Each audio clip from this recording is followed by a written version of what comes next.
I need some help getting my finances organized. I'm a busy mom. I have 3 kids. I have a full-time job, and I handle the finances in the house, and I have piles of everything. You handle all the finances. You have 3 kids and a full-time job.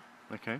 It's tough. Yeah. It's really tough. That's really tough. So again, That's a big, we need a system. We need to get a system into place. So the first thing is you need to look overall at your finances and see where your money's going. So I actually have managed to get a copy of a credit card statement.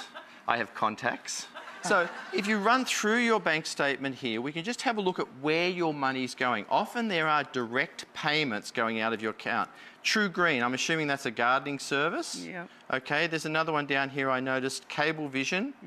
That's a big amount every month. And another one down here for Netflix as well. So give the woman some joy in life. I'm not saying take off any of these. I'm not saying take off any of these. You're going to take them away. One thing that's often hidden in here is a $40 a month gym membership, for example. How many people here have a gym membership and never go to the gym? Put your hand up. I go all Put your hand up nice and high. You know, a decent number. So, decent number, about a dozen of them. So go through your finances and see the things that you either no longer need or that you can call and negotiate a lower rate. For credit cards and cable, that kind of thing, you can negotiate lower rates on stuff. That's right. Now, I want to show you one thing that I love, super low tech for managing paperwork, receipts and bills.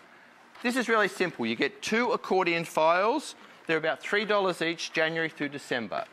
What you do is you have one for, let me grab that one for odd years, 2019, and one for even years. When you get a bill or a receipt and pay it, you drop it in here. At the end of the year, all the paperwork for tax that you need is in this place. Perfect. The reason you have 2 of these is that you do the same next year, and when you come back to this one in a year's time, if you haven't needed to look at January in 2 years, you shred it. Shred it. So, super simple.